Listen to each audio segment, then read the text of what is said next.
कभी रात में आसमान को देखकर सोचा है कि क्या इन सब के पीछे कोई बड़ी शक्ति है? तो आज हम इसी सदियों पुराने सवाल का जवाब ढूंढने वाले हैं, लेकिन एक बहुत ही अनएक्सपेक्टेड जगह से। ये वो सवाल है जिसने हजारों सालों से फिलोसोफर्स, साइंटिस्ट्स और हम जैसे सोचने वालों को उलझा कर रखा है। तो चलिए सीधे पॉइंट पर आते हैं। क्या भगवान है? Does God exist? अब इस सवाल का जवाब खोजने के लिए हम दुनिया के बड़े बड़े धर्मों की तरफ नहीं देखने वाले, नहीं, बल्कि हम रुख करेंगे भारत के बोडो लोगों के एक स्वदेशी विज्ञान की तरफ, जिसे बाथोइज्म कहते हैं।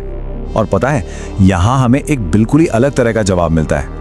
देखिए, बाथोइज्म कोई आम फेथ सिस्टम नहीं है। ये असल में रियलिटी को समझने का एक फ्रेमवर्क है, एक थॉट सिस्टम है। मतलब ये विश्वास से कहीं ज्यादा ऑब्जर्वेशन और लॉजिक पर बेस्ड है। तो सबसे पहले ना इस शब्द को ही समझते हैं। बाथौ ये दो हिस्सों से बना है। बा जिसका मतलब है 5 और थौ यानी डीप थॉट, गहरा विचार। तो ये सिर्फ एक नाम नहीं है, ये एक पूरी फिलॉसफी है। एक ऐसी फिलॉसफी जो भगवान को कोई इंसान नहीं मानती, बल्कि रियलिटी को चलाने वाले 5 फंडामेंटल प्रिंसिपल्स का एक सेट मानती है। तो सवाल यह है कि आखिर ये 5 सिद्धांत हैं क्या? चलिए एक एक करके इन्हें देखते हैं और साथ ही ये भी समझते हैं कि मॉडर्न साइंस इनके बारे में क्या कहता है।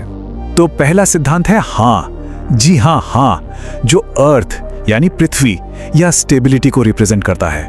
अब यहां बात बहुत दिलचस्प हो जाती है कि हाँ का ये प्राचीन कॉन्सेप्ट आज की साइंस से सीधे सीधे कैसे जुड़ता है। देखिए, जिसे बोडो लोग रियलिटी का सॉलिड बेस मानते हैं, साइंस उसे कहती है सॉलिड स्टेट ऑफ मैटर या लिथोस्फीयर। और जिस स्टेबिलिटी की वो बात करते हैं, विज्ञान उससे ग्रेविटी की फंडामेंटल फोर्स के रूप में पहचानता है। Amazing, right? ठीक है, अब चलते हैं दूसरे सिद्धांत पर। दय इसका मतलब है जल यानी वाटर, जीवन का सॉल्वेंट।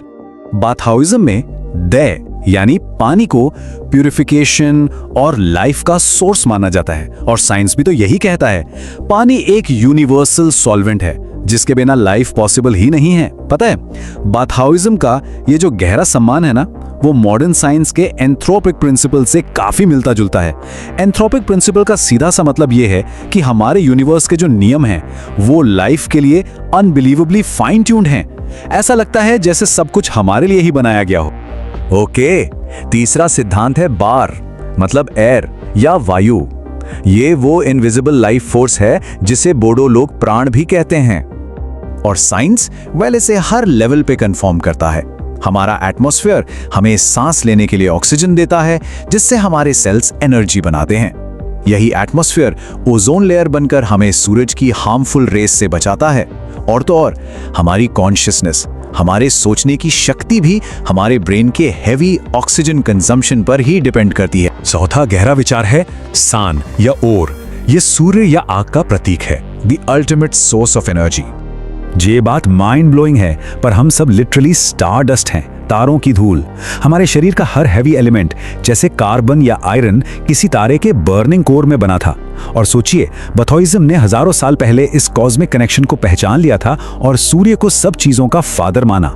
ये law of conservation of energy और लाइफ की थर्मोडायनामिक्स की एक गहरी इंट्यूटिव अंडरस्टैंडिंग है। और अब आते हैं 5वें और आखिरी सिद्धांत पर, ओखरांग। इसका उच्चारण है ओखरांग। इसे महाशून्य कहा गया है, मतलब वो खाली जगह जिससे सब कुछ पैदा हुआ। कमाल की बात यह है कि यह कॉन्सेप्ट सीधे सीधे मॉडर्न फिजिक्स के क्वांटम वैक्यूम के आइडिया से जा मिलता है। एक ऐसा एनर्जी फील्ड जहां से हमारा पूरा ब्रह्मांड बना। तो सारी बात का निचोड़ क्या है?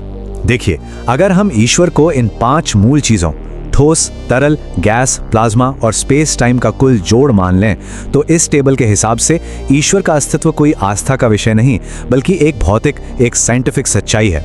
चलिए अब इस विश्लेषण को ब्रह्मांड के बड़े पैमाने से उतारकर एक छोटे बायोलॉजिकल पैमाने पर लाते हैं। बाथुइज्म में ईश्वर को समझने के लिए एक जीवित चीज का इस्तेमाल होता है जो इन सभी सिद्धांतों को खुद में समेटे हुए है।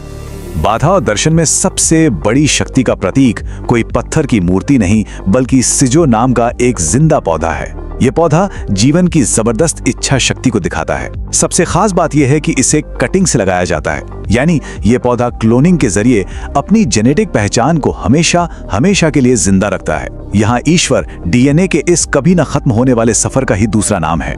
लेकिन रुकिए, इस पौधे में एक और खास बात है, एक ऐसी चीज जो इसे और भी अद्भुत बना देती है। वो है इसका ढांचा। अगर आप इस पौधे को ध्यान से देखेंगे तो इसमें हमेशा 5 धारियां होती हैं, हमेशा 5। और यहीं पर एक बहुत ही गहरा वैज्ञानिक सिद्धांत सामने आता है। पौधे की ये 5 धारियां ब्रह्मांड के उन्हीं 5 तत्वों हा, दय, बार, सान और ओखरा को दर्शाती हैं। विज्ञान में इस पैटर्न को फ्रैक्टल ज्योमेट्री कहते हैं। इसका सीधा सा मतलब है कि जो डिजाइन बड़े पैमाने पर यानी ब्रह्मांड में है, वही छोटे पैमाने पर यानी एक पौधे में भी दिखाई देता है। जैसा ऊपर वैसा नीचे। बात यहीं खत्म नहीं होती। इस पौधे के कांटे भी हमेशा जोड़ों में उगते हैं और ये जोड़े असलियत के बाइनरी नेचर को दिखाते हैं, जैसे जन्म और मृत्यु, दिन और रात, या फिर विज्ञान की भाषा में पॉजिटिव और नेगेटिव चार्ज। ये एक ऐसे ईश्वर का कॉन्सेप्ट है जिसमें अच्छा और बुरा, बनाना और बिगाड़ना दोनों ही शामिल हैं। जीवन का पूरा चक्र। अब हमारी ये जांच एक नया मोड़ लेती है। अब हम चलेंगे बोडो समुदाय की उस कहानी की तरफ जो बताती है कि दुनिया बनी कैसे। आप ये सुनकर हैरान रह जाएंगे कि इस प्राचीन कहानी में आज की कॉस्मोलॉजी और एवोल्यूशन की थ्योरी से कितनी समानताएं हैं। बोडो मिथक कहता है कि शुरुआत में सिर्फ एक महाशून्य था जिसमें सब कुछ बिना किसी आकार के मौजूद था। और अब जरा मॉडर्न साइंस को सुनिए।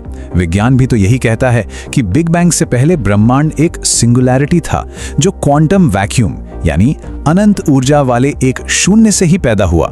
मिथक के अनुसार जब दुनिया बननी शुरू हुई तो एक आवाज गूंजी। इसका मतलब कंपन यानी वाइब्रेशन पदार्थ यानी मैटर से पहले आया। ये विचार आज की सबसे एडवांस थ्योरी में से एक स्ट्रिंग थ्योरी के कितने करीब है। स्ट्रिंग थ्योरी भी यही कहती है कि ब्रह्मांड के सबसे छोटे कण असल में ऊर्जा के कांपते हुए धागे ही हैं। ये कहानी आगे बताती है कि जीवन हजारों सालों में धीरे धीरे विकसित हुआ और इंसान सबसे आखिर में आए। ये डीप टाइम के कॉन्सेप्ट की कितनी साफ और सटीक समझ है। फॉसिल रिकॉर्ड भी तो यही बताते हैं कि इंसान इस ग्रह के जीवन चक्र में बहुत बहुत बाद में आए हैं। तो चलिए अब इन सभी सबूतों को, इन सभी धागों को एक साथ जोड़ते हैं और देखते हैं कि हम किस नतीजे पर पहुंचते हैं। एक ऐसा नतीजा जो हमें अस्तित्व को देखने का एक तीसरा नजरिया देता है। देखिए, पारंपरिक आस्तिकता कहती है कि ईश्वर ब्रह्मांड के बाहर बैठा कोई व्यक्ति है। नास्तिकता कहती है कि कोई ईश्वर है ही नहीं। लेकिन बैथोइज्म एक तीसरा और बेहद खूबसूरत रास्ता दिखाता है। ये कहता है कि ईश्वर कोई व्यक्ति नहीं बल्कि खुद ये प्रकृति है, एक जिंदा, समझदार और आपस में जुड़ा हुआ पूरा का पूरा सिस्टम। तो इस पूरी पड़ताल का आखिरी फैसला क्या है? इस फ्रेमवर्क के मुताबिक ईश्वर का अस्तित्व एक भौतिक सच्चाई है। ईश्वर कोई और नहीं बल्कि असलियत का वो यूनिफाइड फील्ड है जिसे हम मिट्टी में छू सकते हैं, हवा में महसूस कर सकते हैं और एक पौधे की टहनियों में देख सकते हैं। और ये सारी बातचीत हमें एक बहुत जरूरी और आज के दौर के लिए सबसे अहम सवाल पर लाकर छोड़ देती है। अगर हम ये मान लें कि हमारा इकोसिस्टम, हमारी प्रकृति ही दिव्य है, तो फिर ये जो प्रदूषण हम फैला रहे हैं इसे क्या कहेंगे? तब पर्यावरण को बचाना सिर्फ एक सामाजिक जिम्मेदारी नहीं रह जाती बल्कि एक गहरा आध्यात्मिक और नैतिक कर्तव्य बन जाता है।